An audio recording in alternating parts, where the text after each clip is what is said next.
Assalamualaikum warahmatullahi wabarakatuh.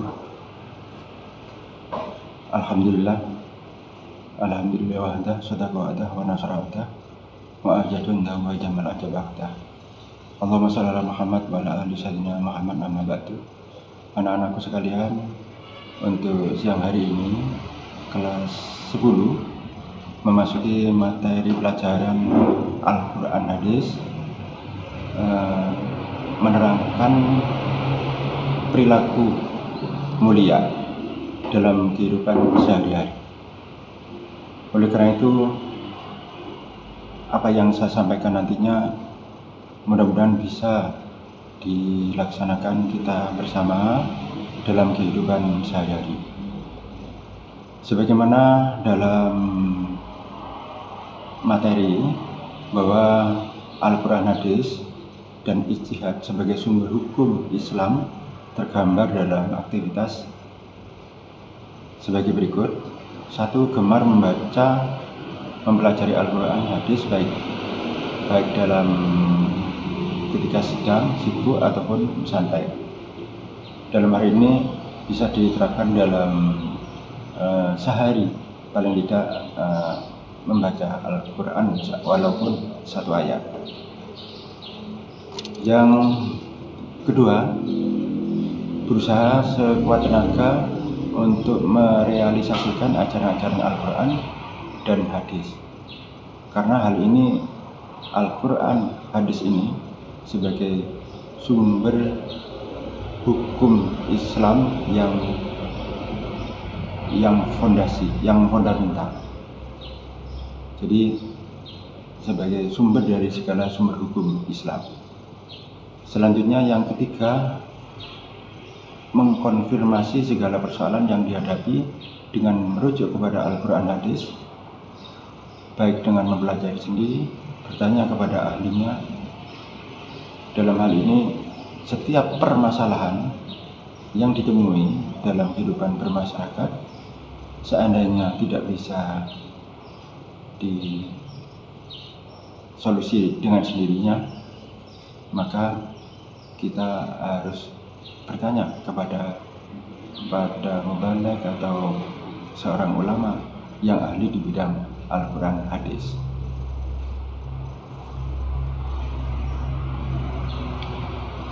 Kemudian yang keempat, mencintai orang sebagaimana menyintai diri sendiri. Dalam hal ini sebagai amalan ajaran Al-Quran dan hadis. Jangan sekali-kali kita itu memojokkan orang lain, apalagi membenci atau memusuhi. Yang kelima, kritis terhadap persoalan-persoalan yang dihadapi dengan terus-menerus berupaya agar tidak keluar dari Al-Quran dan hadis. Permasalahan apapun, misalnya yang saat ini esensial yaitu pandemi, kita harus merujuk kepada Al-Quran Hadis. Semuanya itu dari Allah, dan insya Allah Allah pun yang akan mengangkat semua penyakit yang ditebarkan di bumi. Yang keenam, membiasakan diri berpikir secara rasional dengan tetap berpegang teguh kepada Al-Quran Hadis. Dalam artian rasional ini berpikir logis, ya seandainya sholat itu tidak hanya di angan-angan saja, melainkan dipraktekkan, ya, mulai takbir sampai ada rukun-rukun sampai salam. Yang ketujuh, aktif bertanya dan berdiskusi dengan orang-orang yang dianggap memiliki keahlian agama, berakhlak mulia. Dengan kata lain, kalau kita ini sering bergaul, sharing dengan orang-orang yang ahli agama dan berakhlakul mulia, insya Allah kita akan kebaikannya itu. Yang kedelapan, berhati-hati dalam bertindak dan melaksanakan sesuatu, apakah hal tersebut ini boleh dikerjakan atau hal tersebut boleh ditinggalkan. Tentunya kita ini melaksanakan ibadah apa saja, baik ibadah mahdoh ataupun mahdoh, ini harus ditinjau kembali dari segi manfaat dan kepentingan bagi umat. Contohnya ya termasuk berkorban ini, tentunya kemarin hari raya kurban ini termasuk mendukung rasa solidaritas yang tentunya tidak akan bertentangan dengan syariat Islam atau Al-Quran dan Hadis. Yang kesembilan, selalu berusaha keras untuk mengerjakan segala kewajiban serta meninggalkan dan menjauhi segala larangan. Karena apa? Kalau kita ini takut kepada Allah, dimanapun berada, seolah-olah kita ini diawasi oleh Allah, baik sholat atau ibadah-ibadah yang lain, dan meninggalkan hal-hal yang bertentangan dengan Al-Quran Hadis atau hukum-hukum Islam, bahkan ya termasuk hukum-hukum negara.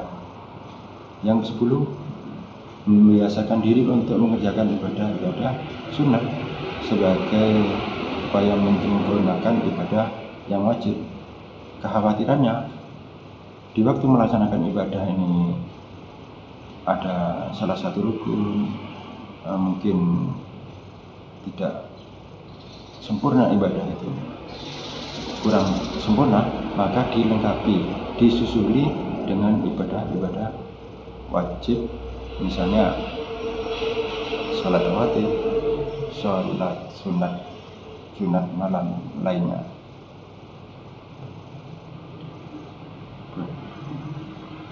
Selanjutnya, itulah sebagai upaya perilaku dalam keseharian untuk berperilaku mulia menurut versi agama Islam yang berlandaskan kepada Al-Quran dan Hadis, sebagaimana apa yang dicontohkan oleh Nabi Muhammad, para sahabat, dan ulama salafus saleh yang terdahulu. Itulah kilasan untuk pertemuan siang ini untuk mata pelajaran Al-Quran dan Hadis.